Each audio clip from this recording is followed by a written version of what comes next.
All right, so this next part, bolded strokes. The section on page 9 called bolded strokes. What do you do with bolded strokes? Well, we've already talked a little bit about those. Those are accents. So you can first sing and play the bolded strokes. You should say them identically. You should, in other words, ignore the bolded strokes. 1 E and 2 E and I'm playing paradiddles, alternating. They're only there to help you maybe put your foot down. 1 E and 2 E and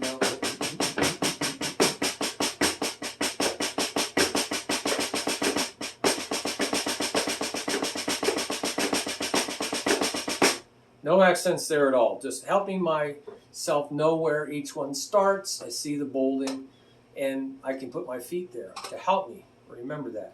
Now, what you're going to do is actually build accent stick control. And there's a lot about accents out there. Now you're going to have a downstroke or a full stroke. And I talk about these strokes, and I have videos about downstrokes and full strokes. Downstrokes, full strokes. Taps and ups. Down, up, tap, tap, down, up, tap, tap. So I mark, little check mark you can see there, a little accent mark. It's not an accent mark, it's a little tittle to know where my upstroke is.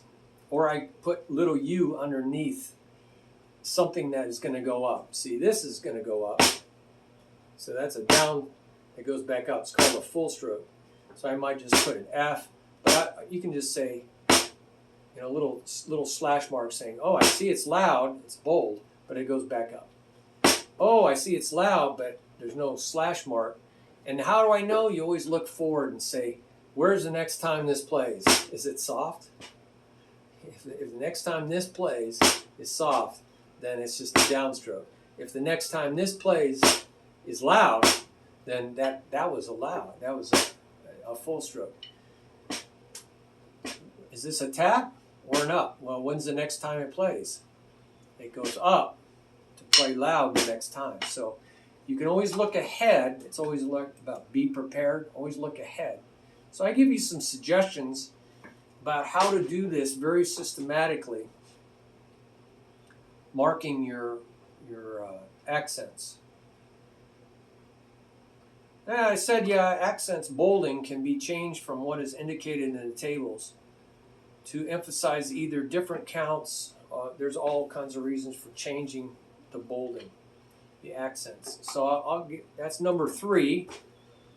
So I'll let you read through that. Number 3 will give you some ideas of changing the accents and why you do that. Your technique may change to accommodate faster tempos. Yes, indeed it will. What do I mean by that? Boy, oh boy. Your technique will change. Number 4, your technique will change. Well, let's say I'm all wrists. I'm using my arm even. So I'm going slow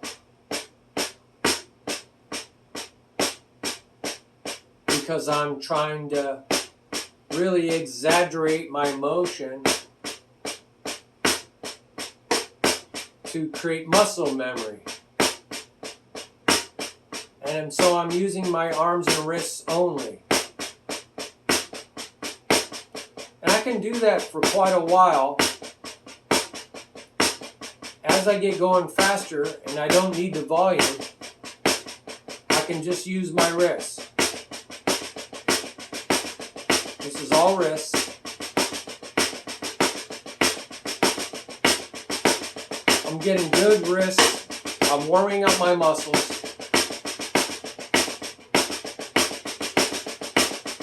I don't have to reach, you know, if I reach for a cymbal or a tom-tom,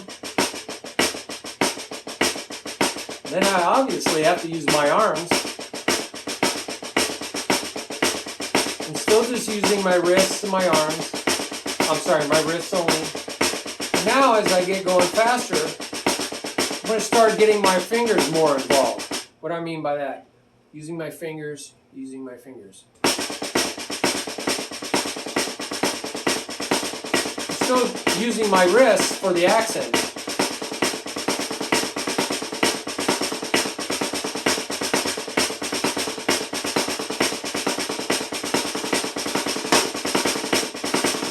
Now, after I go really fast, I'm using less controlled fingers, you know, bounce, bounce. You know, I'm tending to like just bounce it and pick up my fingers are just not even really leaving the stick much. They're just kind of very touching the stick. So that's another technique.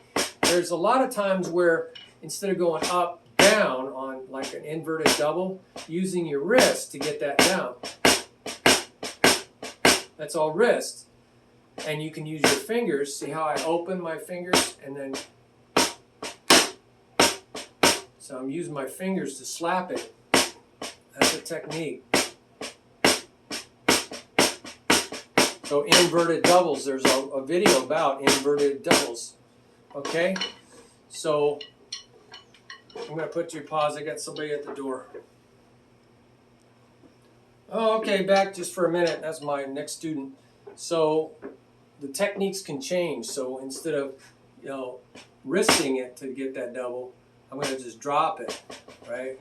I'm going to drop it loose with my fingers, just drop it, and then I'm going to catch it. I'm going to pull my fingers up.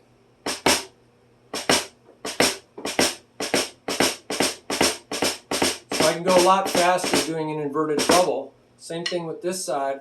I'm going to just loose grab, loose grab, loose grab. So I can't do that wristing it, but I can do that with loose grab, loose grab, loose grab, loose grab. Maybe there's other techniques you have. Share those down in the comments that will help people play, you know, at different speeds, right? So that's what it's talking, accommodate faster tempos. So I appreciate that. We need to teach one another, and we're done with this section, and we'll go on to another section later.